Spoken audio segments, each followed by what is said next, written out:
సింద్బాద్ అద్భుత యాత్రలు. ఇది 6వ యాత్ర. సింద్బాద్ ఒకనాటి సాయంకాలం చల్లగాలికి తన ఇంటి ముందు కూర్చుని ఉండగా వీధి వెంబడి కొందరు వర్తకులు పోతూ కనిపించారు. వారు దూరదేశాల నుంచి తిరిగి వస్తున్నట్టు సింద్బాద్ గ్రహించగలిగాడు. ఎందుకంటే చాలా కాలం గడిచాక స్వదేశానికి తిరిగి రావడం చేత వారి ముఖాలలో ఆనందం తాండవిస్తోంది. ఆ ఆనందం దేశంలోనే ఉండిపోయిన వాడికి అర్థం కాదు. అది చూశాక సింద్బాద్ మనసు మరొకసారి విదేశ వ్యాపారం మీదికి మళ్ళింది. వెంటనే అతను వ్యాపార సరుకులు కొని వాటితో బస్రా చేరాడు. అక్కడ ఒక ఓడ సముద్రయానానికి సిద్ధంగా ఉంది. అందులో అనేక మంది వర్తకులు, రాజ్య ప్రయాణికులు ఉన్నారు. సింద్బాద్ తన సరుకులను ఆ ఓడకెక్కించి అందులో ప్రయాణమైనాడు. ఓడ ఒక నగరం నుంచి మరొక నగరానికి, ఒక దేశం నుంచి మరొక దేశానికి ప్రయాణం చేసింది. ప్రతి చోట క్రయ విక్రయాలు జరిగాయి. దారిలో అనేక వింతలు వెలిశాయి. అవన్నీ చూస్తున్నారు. ఒకనాడు ప్రయాణికులందరూ ఓడ పైభాగాన విశ్రాంతి తీసుకుంటూ ఉండగా ఓడ సరంగు పెద్ద పెట్టున అరిచి తలగుడ్డ కింద కొట్టి గడ్డం పీక్కోసాగాడు. అందరూ అతని చుట్టూ మూగి అతని విచారానికి కారణం అడిగారు. మనం దారి తప్పాం. ఇది తెలియని సముద్రం. ఇక మనను అల్లా రక్షించాల్సిందే. అందరూ అల్లాను ప్రార్థించండి అన్నాడు సరంగు. అతను అలా అంటుండగానే ఒక భయంకరమైన గాలి ప్రారంభమైంది. దాని దెబ్బకు ఓడ చుక్కాని కాస్త విరిగిపోయింది. ఓడ నావికుల వశం తప్పి గాలికి కొట్టుకుపోసాగింది. ప్రయాణికులు హాహాకారాలు చేశారు. త్వరలోనే ఓడ ఒక కొండకు కొట్టుకుని తునాతునకలైపోయింది.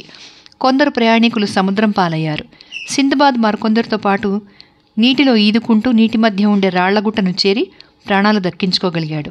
సముద్రంలోకి చొచ్చుకుని వచ్చిన ఆ కొండ ఒక దీవిలో ఉంది. అక్కడ ఎన్నో ఓడలు పగిలిపోయాయి. వాటి శిథిలాలు, వాటి తాలూకు సరుకుల బేళ్లు తీరమంతటా చెల్లాచెదురుగా పడి ఉన్నాయి. కొన్ని బేళ్లు పగిలి వాటి నుండి విలువైన వస్తువులు బయటికి వచ్చి ఉన్నాయి. చావగా మిగిలిన వాళ్లు తీరం చేరుకున్నారు. సింద్బాద్ ద్వీపంలోకి నడిచిపోయి ఒక కొండవాగు చేరుకున్నాడు. ఆ వాగు కొండ నుంచి బయలుదేరి లంక మీద కొంత దూరం ప్రవహించి ఒక గుహలోకి అదృశ్యమైంది.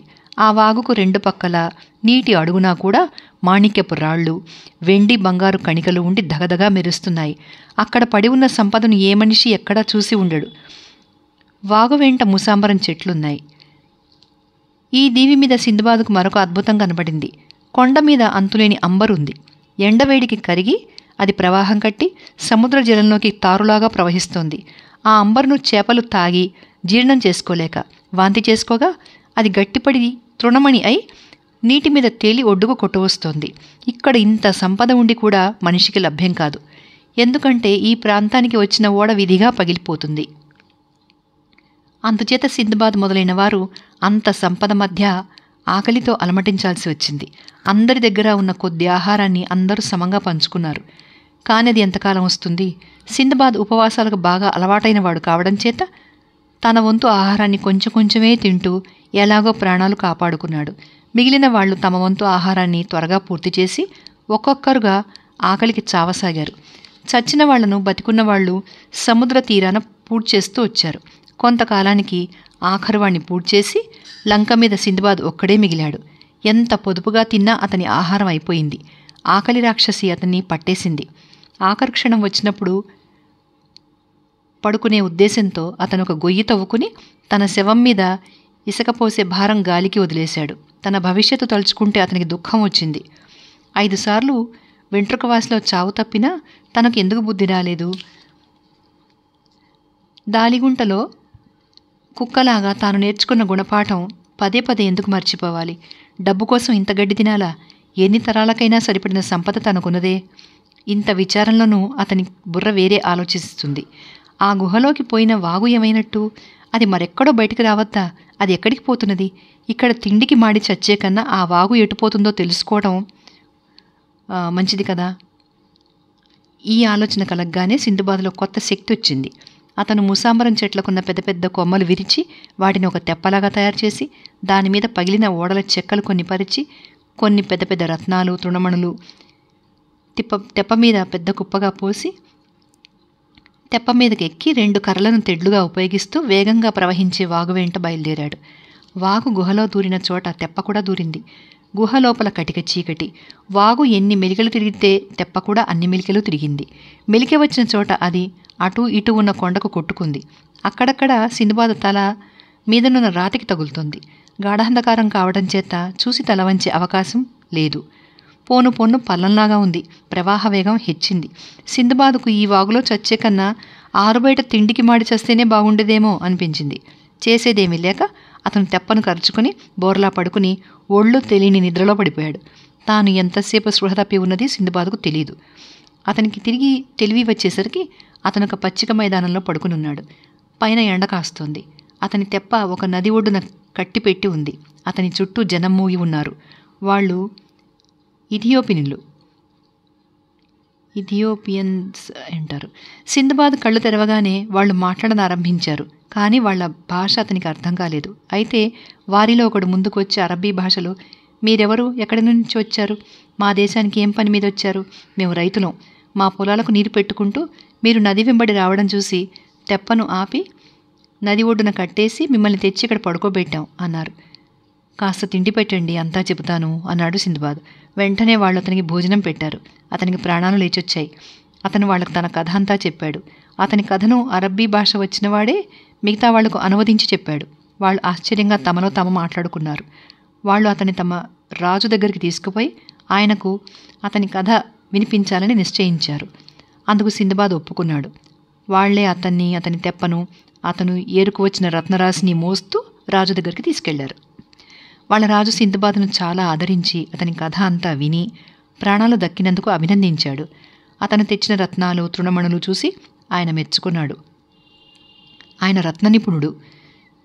సిందబాద్ ఆయనకు రకానికి ఒక మణి చొప్పున ఎంచి బహూకరించాడు. రాజు అతని తన అతిథిగా ఉంచుకుని చాలా మర్యాద చేశాడు.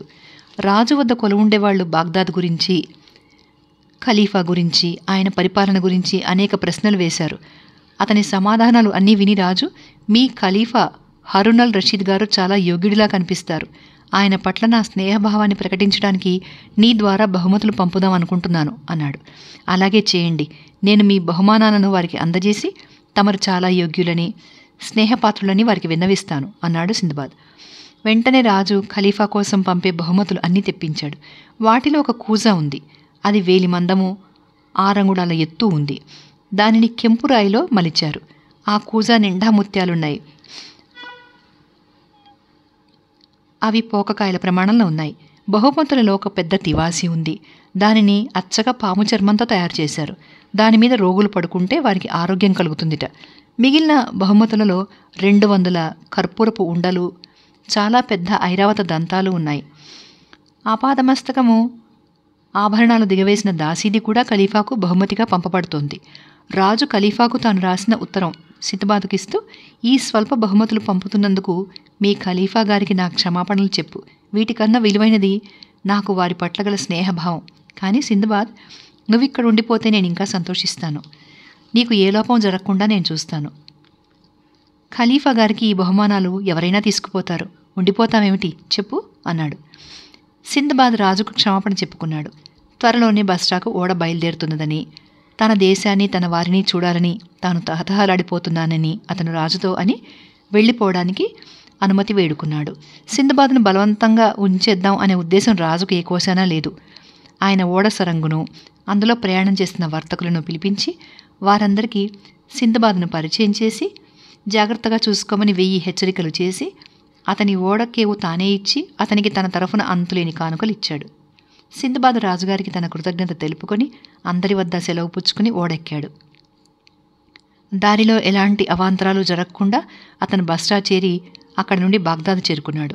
అతను బాగ్దాదు రేవులో దిగుతూనే తిన్నగా రాజభవనానికి వెళ్ళి ఖలీఫా దర్శనం చేసుకుని ఆయనకు ఇథియోపియా రాజుగారు ఇచ్చిన ఉత్తరం ఇచ్చాడు. ఖలీఫా ఆ ఉత్తరం చదువుకుని సిందబాద్ తెచ్చిన బహుమతులు పరీక్షించి, వీటిని పంపడానికి ఆ రాజు అపార సంపద కలవాడై ఉండాలి. అతను నిజంగా అంత సంపన్నుడేనా అని సిందబాద్ని అడిగాడు. ప్రభు, అందుకు సందేహం లేదు. ఆయన సంపన్నుడే కాదు, న్యాయశీలుడు, దక్షత గల పరిపాలకుడు. ఆయన పాలనలో ప్రజలు ఎంత సుఖపడుతున్నారంటే వారికి రాజుకు మధ్య ఎలాంటి ఘర్షణ తలెత్తదు. అంతేగాక ఆయన చాలా స్నేహపాత్రుడు, విశ్వసనీయుడు అని సిందబాద్ ఖలీఫాకు చెప్పాడు. ఖలీఫా సిందబాద్కు అనేక బహుమానాలు ఇచ్చి సత్కరించాడు. ఆయన ఆస్థాన లేఖకులను పిలిపించి సిందబాద్ అనుభవాలన్నీ లిఖితం చేయించి అతని కథ యావత్తు ఇతిహాస పత్రాలలో చేర్చవలసిందిగా ఉత్తర్విచ్చాడు. సిందబాద్ ఖలీఫా వద్ద సెలవు పుచ్చుకొని తన ఇంటికి చేరుకుని తన వారినందరినీ తిరిగి కలుసుకుని గౌరవ మర్యాదలు భోగభాగ్యాలు అనుభవిస్తూ ఏ లోటు లేకుండా సుఖజీవనం వెళ్ళబుచ్చాడు.